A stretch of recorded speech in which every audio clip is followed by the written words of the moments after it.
আসসালামু আলাইকুম। বাংলা সংবাদে সবাইকে স্বাগত জানাচ্ছি ফিরোজ তোহা। শুরুতেই বিআরবি কেবলস সংবাদ শিরোনাম। ইন্না লিল্লাহ। আবারও মধ্যপ্রাচ্যে ভয়াবহ তৃতীয় বিশ্বযুদ্ধ শুরু হয়ে গেল। মার্কিন যুক্তরাষ্ট্র এবং ইসরায়েলের বিরুদ্ধে ইরান যুদ্ধবিরতি না মানায় নতুন করে আবারও পাল্টাপাল্টি হামলা শুরু হয়েছে। আর এরই মাঝে আমাদের হাতে এসে পৌঁছেছে যুদ্ধের সর্বশেষ গুরুত্বপূর্ণ সব থেকে তাজা আপডেট সংবাদ আপনাদের জানিয়ে দিব। প্রথমেই জানাবো, মধ্যপ্রাচ্যে আবারও ড্রোন হামলা নিশানা ইরান বিরোধী শিবির। মধ্যপ্রাচ্যে আবারও ড্রোন হামলা হয়েছে। এই হামলায় ইরান বিরোধী শিবিরকে নিশানা করা হয়েছে আজ। বার্তা সংস্থা রয়টার্সের এক প্রতিবেদনে এই তথ্য নিশ্চিত করা হয়েছে। প্রতিবেদনে বলা হয়েছে যে ইরাকের ইরবিল শহরে উত্তরে অবস্থিত একটি ইরান বিরোধী গোষ্ঠীর শিবিরে ড্রোন হামলা চালানো হয়েছে আজ। নিরাপত্তা সূত্রের বরাতে এই তথ্য নিশ্চিত করা হয়েছে। এরপর জানাবো, মার্কিন সামরিক বিমানকে ধাওয়া দিল অস্ট্রিয়ার যুদ্ধবিমান। অনুমতি ছাড়া অস্ট্রিয়ার আকাশসীমায় প্রবেশ করায় টানা 2 দিনে 2 বার মার্কিন সামরিক বিমানকে ধাওয়া দিয়েছে দেশটির ইউরোফাইটার যুদ্ধবিমান। আজ প্রকাশিত বিভিন্ন গণমাধ্যমের প্রতিবেদনে এই তথ্য জানানো হয়েছে। ঘটনাগুলোতে মার্কিন বিমান বাহিনীর দুটি PC-12 বিমান জড়িত ছিল।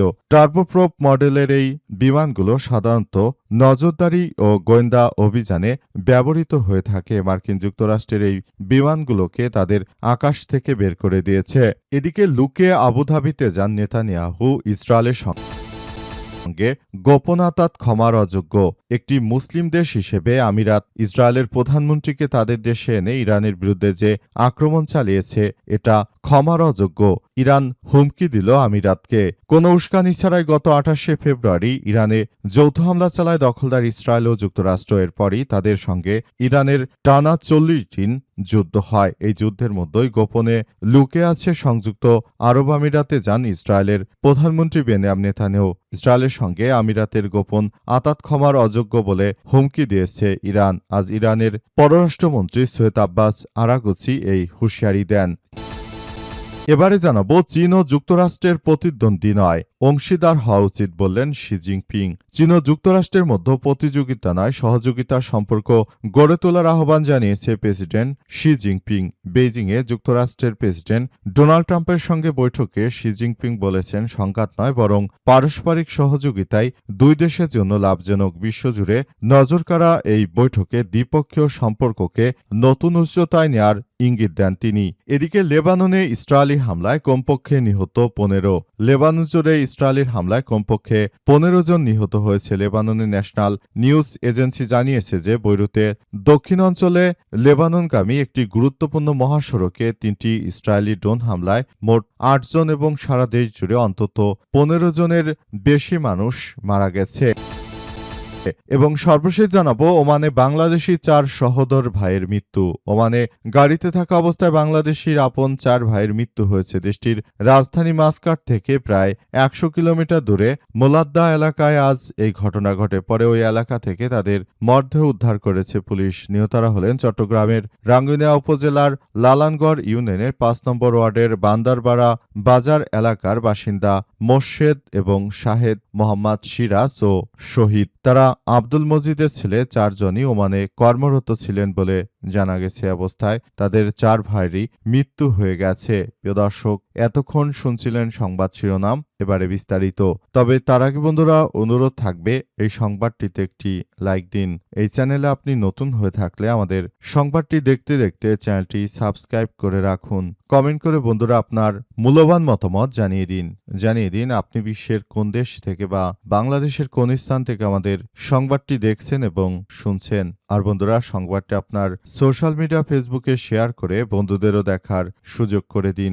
গাজা যুদ্ধে আপনি যদি নিরীহ ফিলিস্তিনিদের ভালোবেসে থাকেন বন্ধুরা, কমেন্টে ইয়েস লিখে পুরো বিশ্বকে জানিয়ে দিন। এবারে বিস্তারিত। মধ্যপ্রাচ্যে আবারও ড্রোন হামলা নিশানা ইরান বিরোধী শিবির। মধ্যপ্রাচ্যে আবারও ড্রোন হামলা হয়েছে। এই হামলায় ইরান বিরোধী শিবিরকে নিশানা করা হয়েছে। আজ বার্তা সংস্থা রয়টার্সের এক প্রতিবেদনে এই তথ্য নিশ্চিত করা হয়েছে। প্রতিবেদনে বলা হয়েছে যে ইরাকের ইরবিল শহরের উত্তরে অবস্থিত একটি ইরান বিরোধী গোষ্ঠীর শিবিরে ড্রোন হামলা চালানো হয়েছে। আজ নিরাপত্তা সূত্রের বরাতে এই তথ্য নিশ্চিত করা হয়েছে।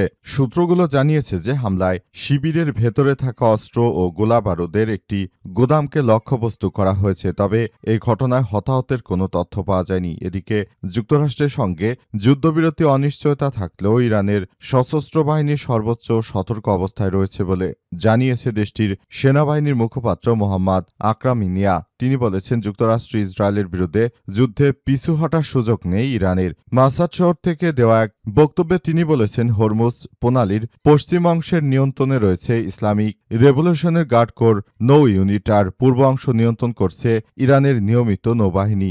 আকরাম ইনিয়ার দাবি, ইরানের সামরিক বাহিনী শত্রুপক্ষে তাদের কোনো লক্ষ্য অর্জন করতে দেয়নি। এই যুদ্ধের পর আর পিছু হটার কোনো সুযোগ নেই। তিনি আরও জানিয়েছেন যে যুদ্ধ চলাকালে মধ্যপ্রাচ্যের বিভিন্ন ঘাঁটিতে থাকা যুক্তরাষ্ট্রের সামরিক সরঞ্জাম ধ্বংস করা হয়েছে, তবে কোনো ঘাঁটি লক্ষ্যবস্তু হয়েছে কিনা সেসব বিষয়ে এখন পর্যন্ত তিনি বিস্তারিত কোনো তথ্য জানাতে পারেননি। একই সঙ্গে হুঁশিয়ারি দিয়ে তিনি বলেছেন যে নতুন করে কোনো অস্ত্র বা সামরিক সরঞ্জাম হরমুজ প্রণালী দিয়ে পারাপার হতে দেয়া হবে না বলে সব তথ্য সামনে এসেছে। মার্কিন সামরিক বিমানকে ধাওয়া দিল অস্ট্রিয়ার যুদ্ধবিমান। অনুমতি ছাড়া অস্ট্রিয়ার আকাশে প্রবেশ করায় টানা 2 দিন মার্কিন যুক্তরাষ্ট্রের সামরিক বিমানকে ধাওয়া দিয়েছে দেশটির ইউরোফাইটার যুদ্ধবিমান। আজ প্রকাশিত বিভিন্ন গণমাধ্যমে এক প্রতিবেদনে এই তথ্য নিশ্চিত করা হয়েছে। ঘটনাগুলোতে মার্কিন বিমানবাহিনীর 2টি PC-12 বিমান জড়িত ছিল। টার্বোপ্রপ মডেলের এই বিমানগুলো সাধারণত নজরদারি ও গোয়েন্দা অভিযানে ব্যবহৃত হয়। অস্ট্রিয়ার দৈনিক কুরিয়ার জানিয়েছে যে প্রয়োজনীয় সামরিক ট্রানজিট অনুমতি ছাড়াই দেশটির আকাশসীমা প্রবেশ করায় রোববার 10 মে এবং সোমবার 11 মে এয়ার পুলিশিং সতর্কতা জারি করা হয়েছে। অস্ট্রিয়ার প্রতিরক্ষা মন্ত্রণালয়ের মুখপাত্র মাইকেল বাওয়ার বলেছেন যে সোমবার স্থানীয় সময় দুপুর 12:31 অননুমোদিত উড্ডয়নের পরই বিমান দুটিকে তারা আইডেন্টিফাই করে এবং সেখান থেকে বিমানগুলোকে ধাওয়া করতে থাকে তারা। সেখানে আরও উল্লেখ করা হয়েছে যে এই বিমান আসলে এমনভাবে চলছিল মনে হচ্ছিল যে সেগুলো যুক্তরাষ্ট্রের বিমান এবং তারা ইরানে আক্রমণ করার জন্য আমাদের দেশের মাটি ব্যবহার করছিল। সুতরাং তাদেরকে ইরানের বিরুদ্ধে আমাদের দেশের ভূমি এবং আকাশ ব্যবহার করতে দেয়া হবে না বলে এমন তথ্য নিশ্চিত করা হয় এবং এরপরই ওই বিমানগুলোকে ধাওয়া করা হয়। অবশেষে বিমানগুলো সেখান থেকে দ্রুত গতিতে পালাতে সক্ষম হয়েছে। এর আগেও একই অবস্থায় যুক্তরাষ্ট্রের বিমানগুলোকে ধাওয়া করা হয়েছিল এবং এরপরই আসলে পুরো কার্যক্রমগুলো অন্যদিকে চলে গেছে। বর্তমান সময়ে সবাই যার যার জায়গা থেকে সতর্ক অবস্থানে রয়েছে, যাতে করে ভবিষ্যতে এই সমস্যাগুলো আরও বড় আকারে সৃষ্টি হতে না পারে, সেজন্য তারা আগে থাকতেই প্রস্তুতি নিয়ে রেখেছে। মধ্যপ্রাচ্য জুড়ে মার্কিন যুক্তরাষ্ট্র এবং দখলদারদের বিরুদ্ধে ইতিহাসে সবথেকে বড় ভূমিকা পালন করতে হবে বলে এমন তথ্য সামনে এসেছে এবং এই সব বিষয়গুলোকে খুবই গুরুত্ব সহকারে দেখা হচ্ছে।